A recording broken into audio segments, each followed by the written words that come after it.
Hello serverless people, welcome to another video. If it is your first time playing with AWS or you need a summary of the most used AWS services, this is the video for you. The agenda for today is to go through the main services you need to know to start your journey with AWS. To help with that, we're going to pretend we are building a web application with some static content that we need to host, APIs, databases, monitoring systems, analytics, and so on. Alright, let's get started. So here we have our web application. You can see here our customers accessing the website from mobile or laptops. And here we have our website. For this example, I'm going to show you a serverless way to implement APIs, hosting the content, databases, and so on. And also a more traditional way with actual virtual machines and more traditional services from AWS. So let's get started with the serverless way. So the first thing we need to do is to host our content. Our content can be the HTML file, JavaScript file, CSS file. Think about like a React application or simple HTML, JavaScript, CSS application. You need to host those files somewhere, right? Those files can be on a virtual machine, or if you want more like a serverless way to do that, you can use an S3 bucket. S3 is one of the first services implemented by AWS, and it basically lets you upload files into Bucket. Bucket have like a universal name, has a DNS. You cannot have the same name as another like AWS customer. The name of the bucket is unique within all AWS accounts in the world. And we can use the buckets to host our static files. S3 has lots of like features. For our case, we only need to be able to host the file and to set the file to be public available. So we need to set to make those files public so our customer can access those files. If you want like a more in-depth video on S3, I'm going to put a link on the description of this video and you can have a look on all the different features implemented by S3. You can have like access control list. You can set lifecycle rules if you want to, delete or have different versions of a specific file into the bucket. But for the web application example, we just need to know that S3 bucket can host static content and our customer can access those static content with a public URL. So this is great, but S3 bucket is hosted on an AWS region, right? So it can be on US East 1, East 2, on any AWS region. What if our customers are like accessing our website from all over the world? We would like to have more like as a CDN service. So we're going to use the AWS Edge location to actually host those files. How we can do that? We can basically put in front of S3 bucket another service called AWS CloudFront. AWS CloudFront can be used as a CDN in front of S3. So basically when a user is asking you a file which is hosted on S3, AWS CloudFront is going to do a lookup. If the file is in the cache of CloudFront, it's going to send back the file directly from CloudFront. If not, there's going to be like a cache miss and it's going to get the file from S3, put it in the cache and send it back to the client. In this way, our customers that are accessing our website, so our files, can get the files from the nearest edge location from AWS and not just from the AWS region where the S3 bucket is hosted.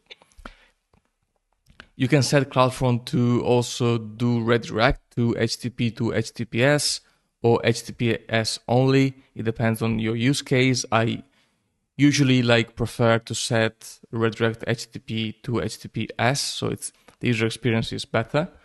If you want to see a complete example on how to host a React application using CloudFront and S3, I also created a video on YouTube. Feel free to watch it. So here so far we have hosted the static content of our website. We have CloudFront and S3. CloudFront is going to give us a DNS record from AWS. It's going to be like an alphanumeric string .cloudfront.net. If you want to use a custom DNS name, we can use Route 53. So Route 53 is the DNS service from AWS. With that, once you buy a domain, you can set an A record to point to the AWS CloudFront distribution. And in this way, your customers can access your website using your DNS record on Route 53.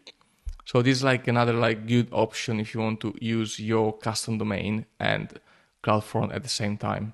All right, so far we have just hosted the static content of our website, let's say the client side. Now we have to find a way to host the APIs. All right, if you have an idea of serverless, you definitely gonna know the next services that I'm gonna present, which is gonna be API Gateway plus Lambda. So let's start from AWS Lambda. So AWS Lambda is the compute service for AWS, and it's completely serverless, meaning that you don't have to worry about infrastructure, server, uptime. It's going to be handled all by AWS in a transparent way. And the only thing you need to do is to upload the code to the Lambda function. The Lambda function is going to run the code, right? So Lambda function, in order to be triggered, needs triggers. So you have different types of triggers. It can be, events, as it could be like an S3 event. Every time I upload a file, I want to run a Lambda function. Or it can be like an SNS topic. I'm going to explain what is SNS and SQS later.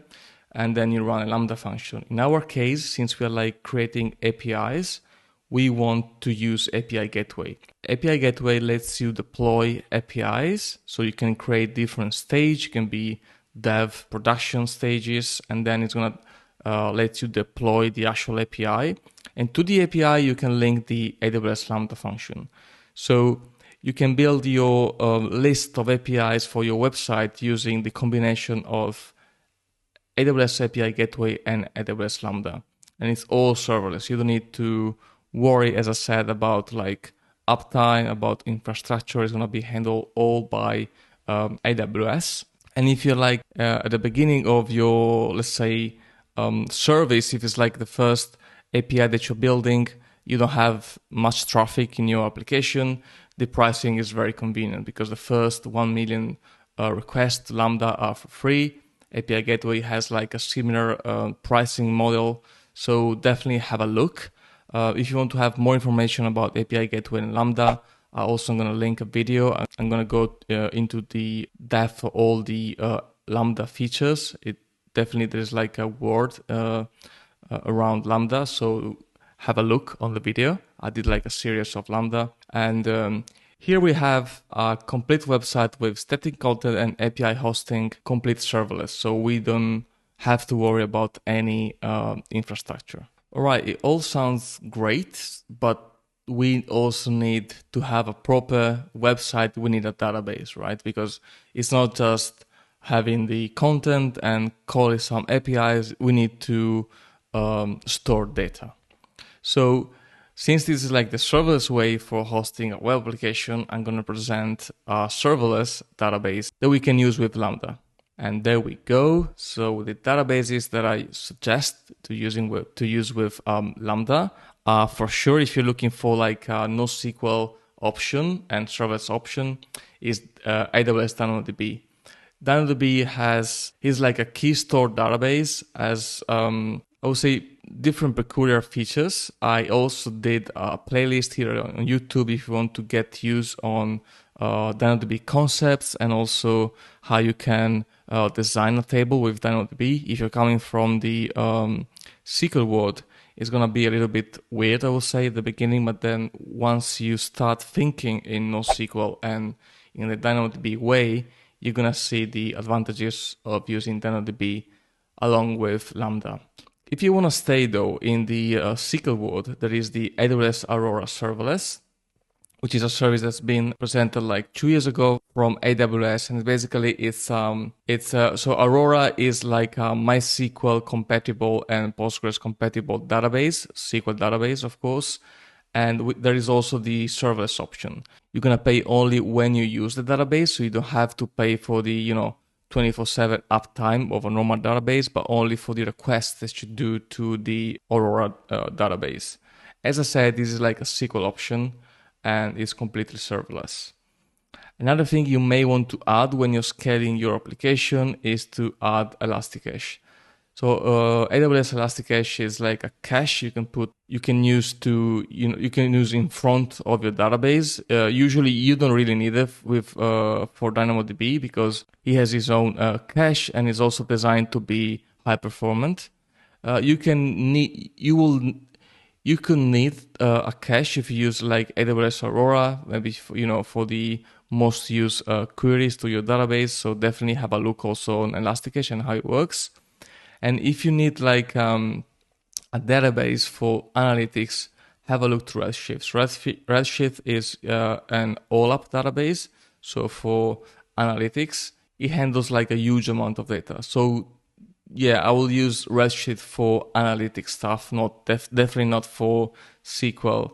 Okay, so we have sorted the databases, and now it's time to have a look on how we can monitor actually this application. So the most used service, of course, is the CloudWatch service. CloudWatch is like the log system for AWS. So you're going to get in CloudWatch all the logs from Lambda, and you can inspect those logs and metrics using exactly AWS CloudWatch. Have a look on CloudWatch, has like loads of features. So it's basically the log system for AWS. Another service is CloudTrail, which is more for like auditing. So CloudTrail is used to check which user inside your AWS account has called which API. So it's, as I said, it's like for audit reasons. If your application needs to store for like the future which IAM user and which AWS service has called a specific service inside the app workflow, you need to use CloudTrail. And now, after the logs, I'm going to show you also some decoupling services. So I mentioned before SQS and SNS, and there's also like step functions. But let's start from, first of all, what is decoupling services, right? In order to have like a scalable and distributed application and to communicate between AWS services, it's better to decouple the services. You don't want to have, for example, an AWS Lambda that handles more than one thing, right? You want to have specific Lambda for specific features. Your Lambda should be responsible only for like a single feature. So like we should follow the single responsibility principle. So let's say you have a Lambda function for your login feature, you have a Lambda function for your register feature, and something like that. How can different Lambda functions or different AWS services communicate within AWS? We have different ways to do that. And the service are called the decoupling service because we want to decouple the functions used or any other, AWS service that needs to communicate with something else inside your account. For this reason, we can use SQS, which is like simple queue service, or SNS, which is like simple notification service, or step functions. Starting from SQS, it's like a queue service. We have different type of queues. It can be like a normal queue or FIFO queue, first in, first out. I'm gonna leave you the link of the video that I did to explain you what are the different features of the queues. But basically what you need to know is that you can push messages from Lambda and have also like a consumer that's gonna read those messages from the queue. So basically you have a producer and consumer architecture. You have a Lambda function that puts messages inside your queue, and you have another service which could be, again, another Lambda function which is going to consume the messages from the queue. If on the other hand you want to have multiple services being notified of a message, you can use SNS, simple notification service. So let's say after the user registered to your website, you want to send like a welcome email. You also want to add a record to your database and also send an SMS, let's say. So what you can do is basically with Lambda and SNS together, Lambda can push a message into an SNS topic, in this case it's called topic, and have different subscribers to this topic. Each subscribers, which could be, another Lambda function that can handle the email sending. One can be the SMS sending service, and the other one can be like a Lambda function that store the record into DynamoDB, can read from the topic. So SNS basically lets you push messages to different subscribers of the topic. Again, as for SQS, I've done a video on SNS, so have a look also on that one if you want to have like more specific a more specific idea of what you can do with SNS. And the last service I want to explain is step functions. So AWS step functions is composed of Lambda functions. So you basically have a state machine composed of Lambda functions, and each Lambda function based on the state of the previous one or based on the state of the state machine is gonna do an action. So it's really worth a look if you have like a more complex workflow and you can basically do this workflow with a state machine graph. I will suggest to use step functions to do that. Alright, we've seen the main services that we need to create a web application in a serverless way. Now let's have a look how we can do the same thing, but in a more traditional way. So in a traditional way, I will say we have the EC2 instance. EC2 instance is basically the AWS service to rent virtual machines, right? It's one of the oldest services implemented by AWS, and you can use this machine to, install the software that you need. It can be Nginx, it can be a Node.js server, PHP server. It depends on your use case. But basically, with EC2, you can rent virtual machines. If you want to add scalability to your service, you can put in front of your EC2 instances an application load balancer, right? So the application load balancer is gonna be the first point of contact with the user request, with the users calling your API, and then the application load balancer is gonna forward the request to your EC2 instance. Of course, you can scale your EC2 instances in a horizontal way, so you can create a so-called auto-scaling group, and the load balancer is gonna send the request to this auto-scaling group, and based on the parameters that you put on the auto-scaling settings, the AWS is gonna scale up or down the number of instances needed for your application. So this is a way, I would say the more traditional way. Then we also have the same concept with an application load balancer, but this time with ECS.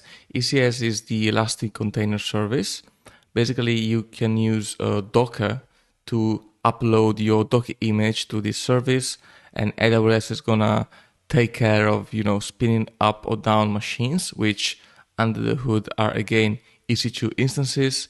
But the good thing is that here, as I said, you can upload your Docker image and handle with different metrics and logs how much CPU or how much memory you want to allocate to your service. Basically, AWS creates clusters and you can manage those clusters, but each of these clusters are based on EC2 again. Alright, so we don't have Lambda anymore. Here we have actual virtual servers, and these are the two, I would say, main options if you want to go in a more traditional way. Now let's go to the database layer, right?